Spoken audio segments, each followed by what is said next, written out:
Today I am talking about the 18-year-old. This is the last in our series of the 3-year cycles. I know there is a cycle at 21, and I'm not going to talk about it right now, mostly because I don't have anybody there yet. I have somebody almost there, but I want to be able to give you personal experience from children that I have parented through there, and I can't give that yet. So I can give you 18-year-old experience for sure. And I can talk a bit about the changes that I've seen between 18 and 20.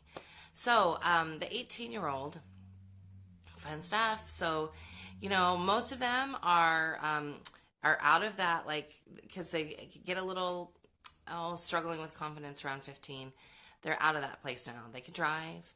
They can date most of the time. They can, you're probably, hopefully trusting them. You know who their friends are. If you have a good relationship, it's all about the relationship you have with them. You have built some trust in them. Either they're thinking about going off to college or a trade, or they're heavily involved in something that makes them happy.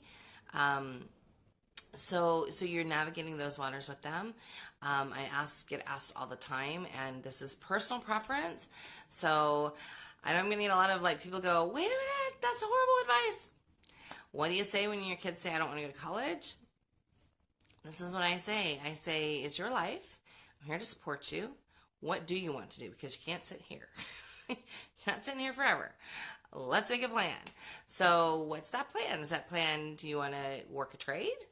Do you want to work for a year and sort of decide what you want to do? That's what my middle son is doing that. He's working full time as a runner for a company that sells cars, car sales place. So he does a lot of their running and stuff for their mechanics, and he makes good money at that. And he is a mechanic, so that's helpful to him. My oldest son decided to go on a mission for our church. But when we get to that place, we go, okay, what's the plan? And I start with that at about 16. I go, okay, we need to start thinking ahead. So with my daughter that is 16, her assignment right now this summer to get out of not coming to our co-op anymore because she's a big kid.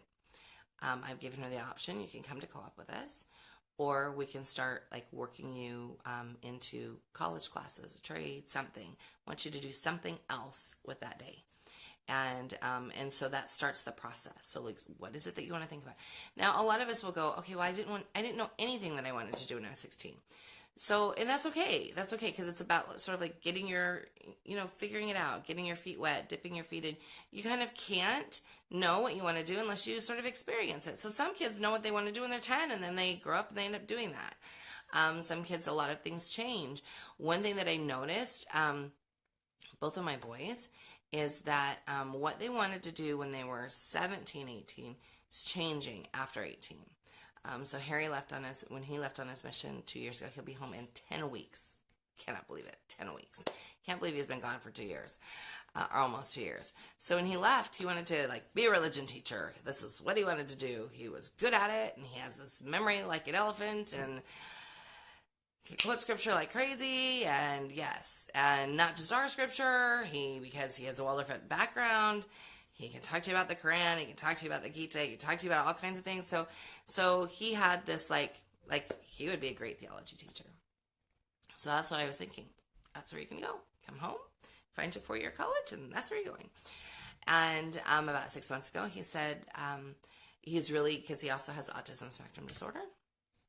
He's really embracing it and figuring out the pieces that hinder him and slow him down that he needs to work on. Figuring out the pieces that make him great, and he's also biggest phlegmatic ever. All the good things and all the bad things about phlegmatic, that's Harry. There's no other periphery, nothing. There's no phlegmatic, sanguine, phlegmatic, no. And I do think that tends to happen with kids that are on the spectrum because they're very black and white. So it's very much. But I have seen in the last 2 years, even though I haven't been with him, we've talked to him.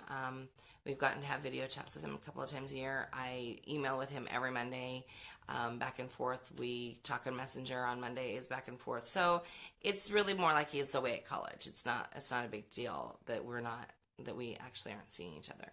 And other than the motherly stuff where I go, man, you look thin, Are you eating? Stuff that we do as mothers. What I've noticed in him is that being away from home, huge growth experience for him. He's experimenting with politics. He'll say some things, and I'm like, let's have a talk about that. But he's experimenting with that. He's trying on his adult hat, and he's wearing it very well. And right now he's sort of in the confines of the mission where he's pretty much taken care of, even though he's living on his own, and he gets money to budget every month for all of those things. He gets to do that in the safe place, but he's also wearing that adult hat. He's forming these adult opinions that he's been working on, since he was 14 years old. When that intellect is born, they start to they're looking at everything more broadly. They're really starting to form their own opinions, and it's fun to watch. Sometimes it's kind of scary to watch. When I go, no, you can't have that opinion, but I can't do anything about it. But it is their first step into the world. Most of us, as parents, remember when we were in that place very well. I definitely remember when I was in that place. I remember some of the political and ethical conflicts that my mom and I would get into. Not like head-to-head fights or anything like that, but just different conflicts. And goodness, you can see how messy my desk is. Don't look at that. Sorry. my desk. I've been in throws at grade 8, doing a bunch of stuff. No, it's a mess back there. So just don't look at that shelf either. So anyway, but the space that they're in 18 it's a much different space. Like I said, they're really wanting to practice their adultness. And if they're still living at home, obviously most of them are. If they just had a birthday, then that could feel a little uncomfortable. So how do you navigate that?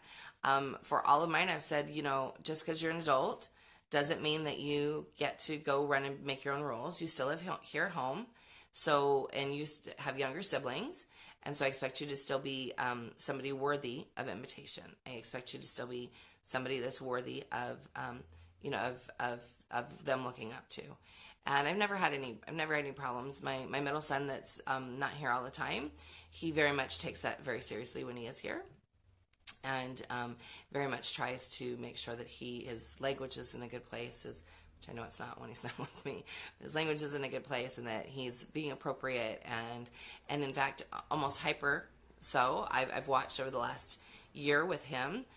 He's 18 and 4 months.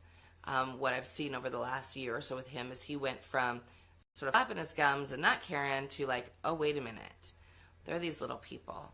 They're these little souls. I need to be more careful with what I say. And I've been super appreciative of that.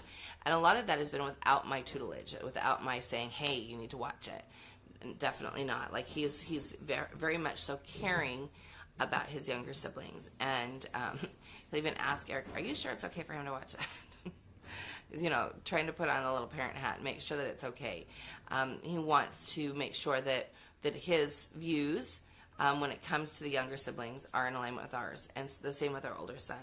So, I think the changes that you're going to see at 18, again, standing firmly in their space, and that's not everybody. I do think you're going to see, you might see some melancholies if they've really struggled with depression in high school. You got to get them serving, doing something that fills their bucket and helps them to not be looking inward so much. You've got to get them out, moving their body and filling their bucket in that way. They might do really well with some travel after high school, doing something fun that they love.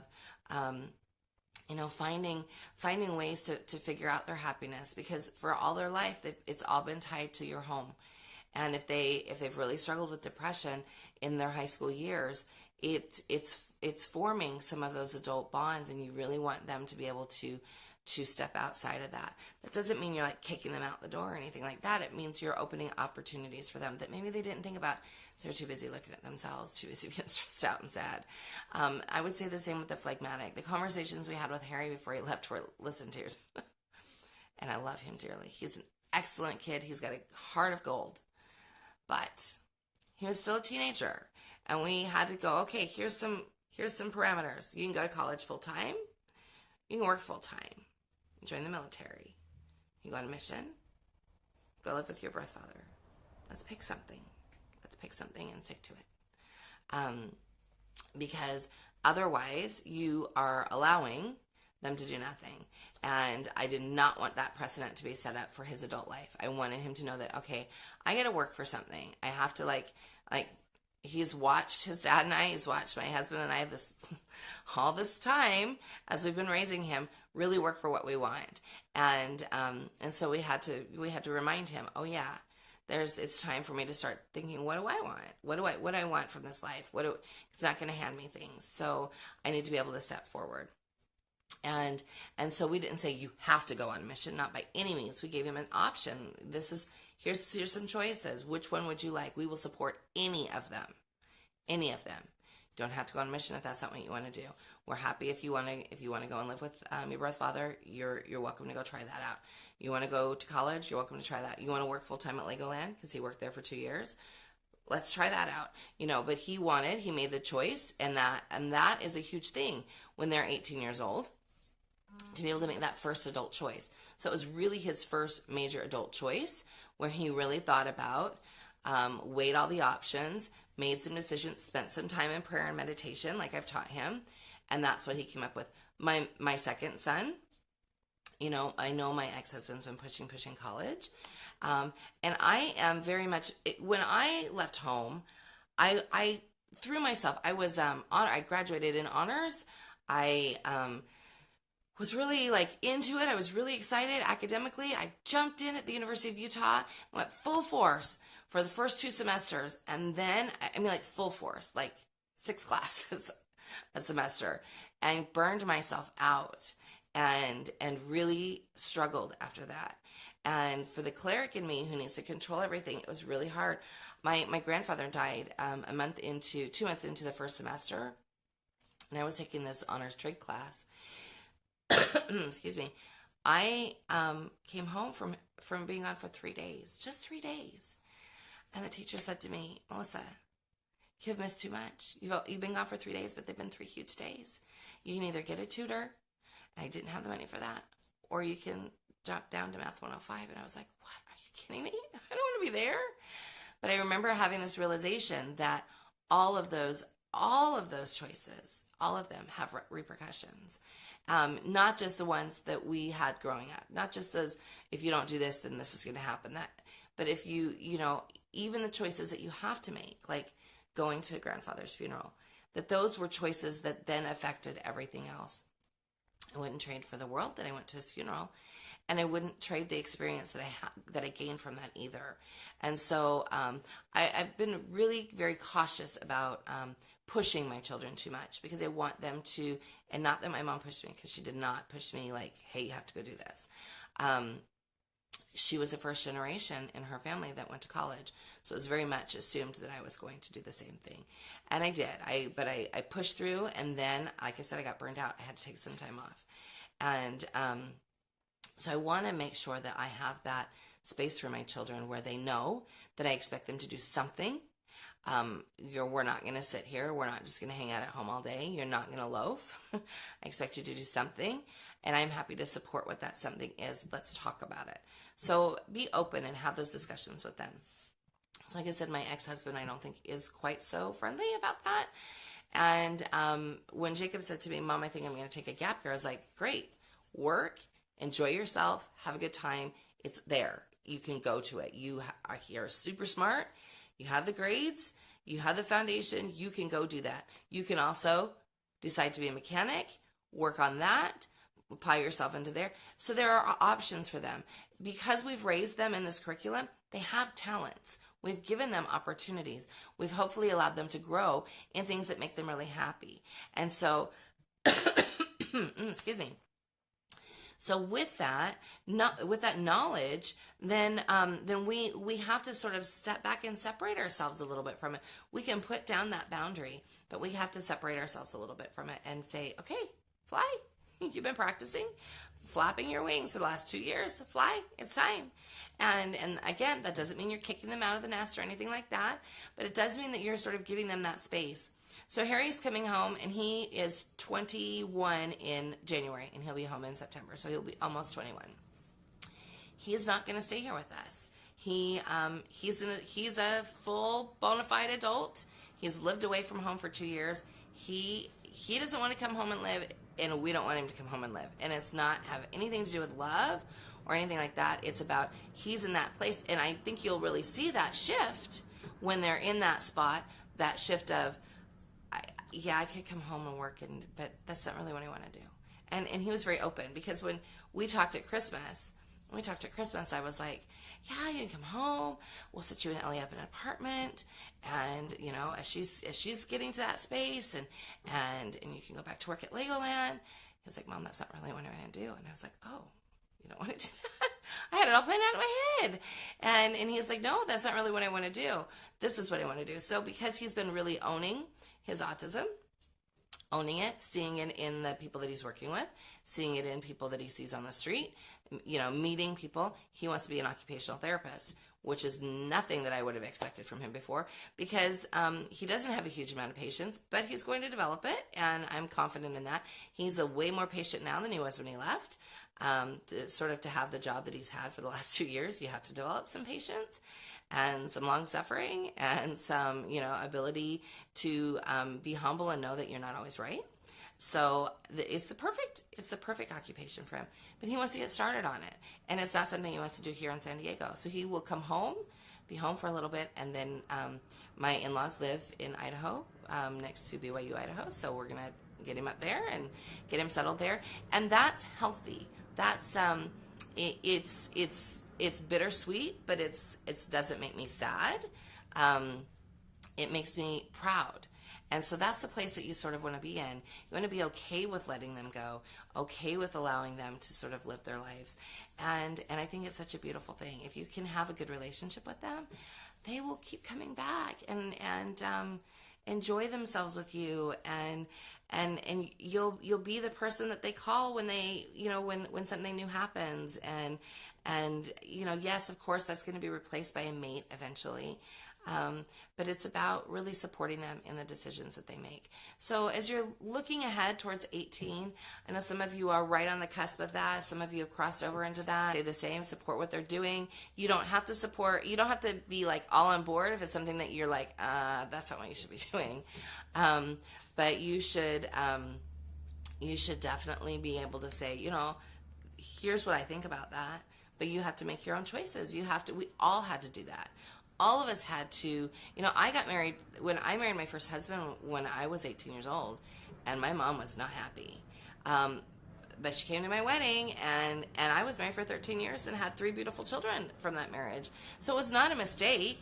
Maybe it wasn't great that I married at 18, that I married so young, but I learned an immense amount, so I can never look back and say it was a mistake. And yes, Elizabeth says Harry is an OT. Elizabeth knows Harry, so it's kind of funny, isn't it? He is just such a different person. You would be so surprised. So anyway, I hope that this series has been good for you. I hope that if you're listening now to the 18, you're like, wait a minute, I missed all the others. So there was 3, 6, 9, 12, 15, 18. So this is the last in the series. Or you have other videos that you'd like to see that you don't see on our reel, please drop me a note. You can get me at waldorfessentials@gmail.com. Or you can, you're welcome to PM me or send me a message here on the page. So I hope you're having a wonderful day. I hope you have a wonderful week. I know we have some holiday celebrations here in the United States this week. Everybody please be safe and be mindful of everybody around you. I hope your pets are safe, because I know this is one where pets don't like it. They started fireworks last night. And I was like, could you please just wait till Tuesday? All the pets and all the children just really want to sleep and rest. One day of crazy is enough. But that's just me. Anyway, so I hope you have a wonderful week. Again, see you later. Bye now.